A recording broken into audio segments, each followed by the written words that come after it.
going to welcome Jean. And Jean, I'm going to let you introduce yourself because I know you go pink whenever I do it. So let me pass over to you and I'll spotlight you so that people can see you clearly on the screen. You tell me when you want the slides to go up, Jean. Okay, thank you.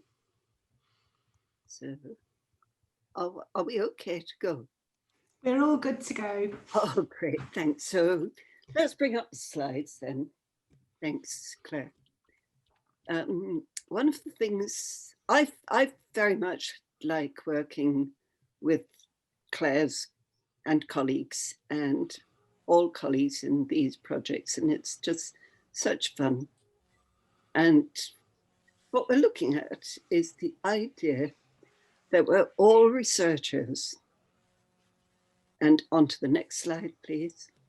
The idea that there is nothing magical about or difficult about doing research. It's simply finding out those things that you need to know, but you don't know yet. It's that easy. It's finding things out that you need to know, but you don't know yet.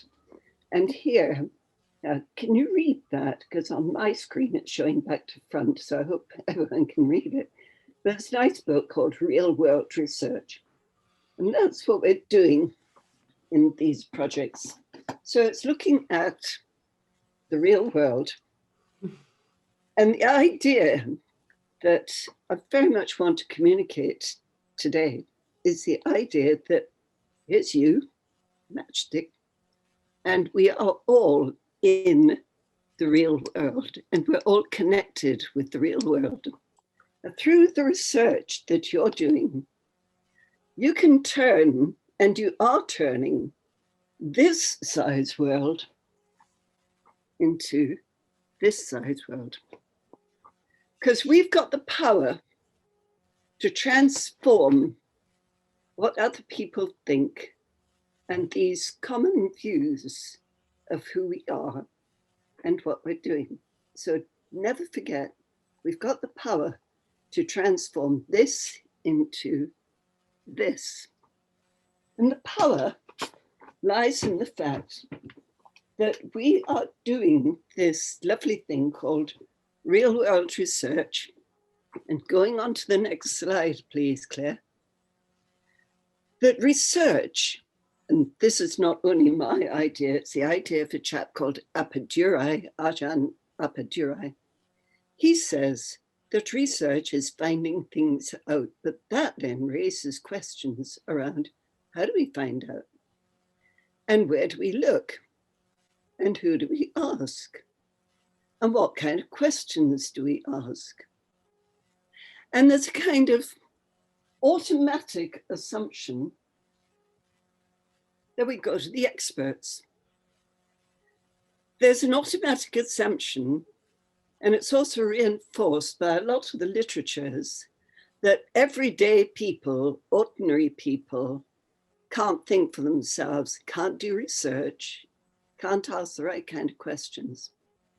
And what we're doing, and what teachers like yourselves are doing especially, is that we are showing that we can do research and we can produce high quality research that will stand with the best in the world. So what we're doing, especially a very important point, is that we're showing that this culture of the experts is actually a form of tyranny. There's another nice book written by William Easterly called The Tyranny of the Experts. And your research helps us to blow that idea of the tyranny out of the water, because we are doing really important research.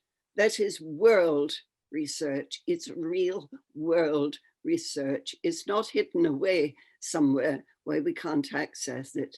It's extremely accessible. Next slide, please. So instead of seeing somebody else as the expert, how about seeing ourselves as the experts, that we are the experts of our practices. Now, a common theme that's launched against this idea is the idea of proper kinds of knowledge. It's assumed that you've got to have expert academic forms of knowledge in order to qualify for research. But that's not the case, because a lot of people writing in the literatures talk about different ways of knowing. So we've got traditional academic forms of knowledge. We've also got this, personal forms of knowledge. And what we're doing in this seminar today is we're looking at the idea of teachers owning their own practices in company with learners. So it's a collaborative enterprise. It's not that I know you don't, so let me tell you. It's that we know together and we learn together. We learn with one another. We learn for one another. The work that we're doing here is beginnings. If we think back to our worlds, if we look at this as a beginning, look what it can transform into. We've got untold power. Next slide, please. You might have seen that brilliant film, thanks, called Invictus with Matt Damon and can't remember the name of the other actor. But very importantly, one of the themes that runs through that film, which is why it's called Invictus, is from the poem, the original poem by William Ernest Henley. And it goes like this, and you probably know this very well. It matters not how straight the gate. It was Morgan Freeman who was saying this. It matters not how straight the gate, how charged with punishments the scroll. I am the master of my fate. I am the captain of my soul. And that applies to all of us. You don't need somebody else to tell you what to do because you already know what to do. And the presentations we've heard today are evidence of the fact that we do know our practices and we can communicate to other people what those practices are and how good they are. And next slide, please. So I'm suggesting that we change the poem for further education context.